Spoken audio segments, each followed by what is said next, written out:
എന്നോട് പലരും പറയാറുണ്ട് എന്റെ കുഞ്ഞ് വണ്ടി ബസ്സിടിച്ച് മരിച്ചു, സാറേ നേരത്തെ ഒന്നും നിർത്തിയിരുന്നെങ്കിൽ എന്റെ കുഞ്ഞ് KSRTC മദ്യപാനം നിർത്തിയതിന്റെ ഗുണം എന്താണെന്ന് അറിയാം.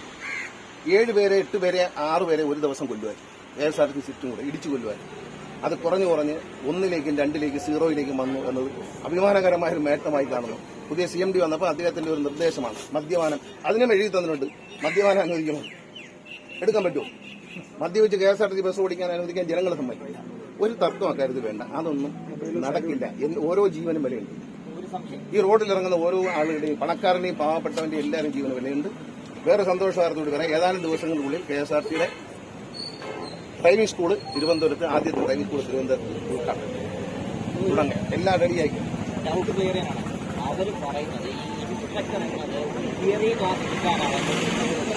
നിങ്ങൾ മോട്ടോർ നിയമത്തിൽ ഗ്രൗണ്ടിൽ വരേണ്ട, വീട്ടിൽ തന്നെ ഇരുന്നാലും മതി. എവിടെയാണ് ഈ തിയറി ക്ലാസ് എടുക്കുന്ന സ്ഥലം? ഒന്ന് കണ്ടാക്കൊള്ളാം. നിങ്ങൾ കണ്ടിട്ടുണ്ടോ അങ്ങനെ സ്ഥലം? ചോദിക്കുന്നവര് ഇത് കേട്ടുകൊണ്ടെന്ന് എന്നോട് ചോദിക്കുന്നവർ അങ്ങനെ സ്ഥലം നിങ്ങൾ കണ്ടിട്ടുണ്ടോ? ഉണ്ടെങ്കിൽ പറയും. ഇപ്പൊ KSRTCയുടെ ഡ്രൈവിംഗ് സ്കൂളുകളുണ്ട്, അവിടെ തിയറി ക്ലാസ് എടുക്കുന്ന സ്ഥലം, അവിടെ റോഡ് നിയമങ്ങളെ കുറിച്ച് പഠിപ്പിക്കുന്ന പ്രൊജക്ടർ, സ്ക്രീന്, എല്ലാ സൗകര്യങ്ങളും ഉണ്ടാവും. മാത്രമല്ല സിമുലേറ്റർ ഉണ്ടാവും. അതിലെ ഡ്രൈവിംഗ് പഠിപ്പിക്കും ബേസിക് ആയിട്ട്. ആദ്യം എന്നിട്ടേ കാറിലോട്ട് കയറ്റുള്ളൂ. കാറും സ്കൂട്ടറും എല്ലാം നമ്മൾ വാങ്ങിച്ചിട്ടുണ്ട്. സിമുലേറ്റർ ഓർഡർ ചെയ്തിട്ടുണ്ട്, ഏതാനും ദിവസങ്ങൾക്ക് വരും. അത് ഒരു ഫുൾ സിംഗിളായ ഡ്രൈവിംഗ് സ്കൂൾ എങ്ങനെയാണെന്ന് നമുക്ക് കാണാം. കണ്ടതിന് ശേഷം ഈ സൗകര്യങ്ങളെല്ലാം അവർക്കുണ്ടെങ്കിൽ ഏതിനെ അംഗീകരിക്കാൻ പറ്റില്ല.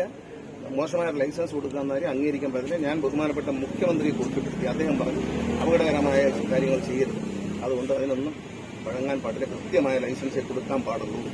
ഡ്രൈവിംഗ് അറിയാവുന്നൊരു വണ്ടി ഓടിച്ചാൽ അദ്ദേഹത്തിന്റെ നിലപാട്, ആ നിലപാട് തന്നെയാണ് എന്റെ നിലപാട്. വെറുതെ ആൾക്കാരെടുത്ത് വെറുതെ ആൾ കേൾക്കുന്ന ജനങ്ങൾ പിടിക്കുന്നു. കേരളത്തിലെ ജനങ്ങൾ ഈ ഏതെങ്കിലും ഒരു ലൈസൻസ് ആരെങ്കിലും എവിടെങ്കിലും ചെയ്ത് കൊടുത്താൽ മതി എന്ന് ചിന്തിക്കുന്നവരല്ല സുഹൃത്തുക്കൾ. നിങ്ങൾക്കൊന്ന് പബ്ലിക്കിനോട് ചോദിക്കാം, അവർ പറയട്ടെ.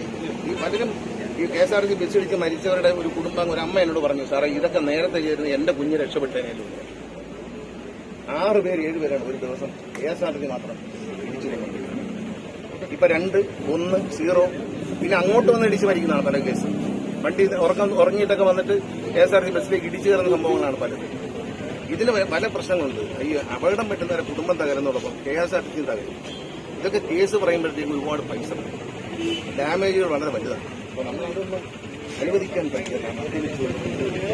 ഇന്നലെ മദ്യവെച്ചതല്ലേ, ഇന്ന് മണം വന്നാലും പിന്നെ ചിലർ രഹസ്യമായിട്ടൊന്ന് പരിശോധിച്ചാൽ, രഹസ്യമായിട്ടാണോ പോലീസ് റോഡിൽ പരിശോധിക്കുന്നത്? നമ്മളെ മദ്യവെച്ച് വണ്ടി ഓടിച്ചു വന്നാൽ ഊതിയ ഉടനെ വണ്ടി കയറും പാന്ന് പറയും അല്ലേ? രഹസ്യമായിട്ടാണോ, ഒരു മറയിട്ടിട്ടാണോ, അതിനകത്ത് കൊണ്ടുപോയിട്ടാണോ ഊതിക്കുന്നത്? അതൊക്കെ എളുപ്പമുള്ള കാര്യമാണ്. വെറുതെ ആവശ്യമില്ലാത്ത ന്യായങ്ങൾ പറയുന്നത്. ഈ തരത്തിൽ നല്ലൊരു ലൈസൻസ് കൊടുക്കാൻ ആഗ്രഹിക്കുന്നുവെന്ന അഭിപ്രായത്തിൽ കേരളത്തിലെ ജനങ്ങൾ അനുകൂലിച്ചിട്ടുണ്ട്. അതിൽ മാധ്യമങ്ങൾക്ക് ആർക്കെങ്കിലും എതിരുണ്ടെങ്കിൽ നിങ്ങൾക്ക് എന്തുവേണമെങ്കിലും പറയാം, ഒരു പ്രശ്നമില്ല.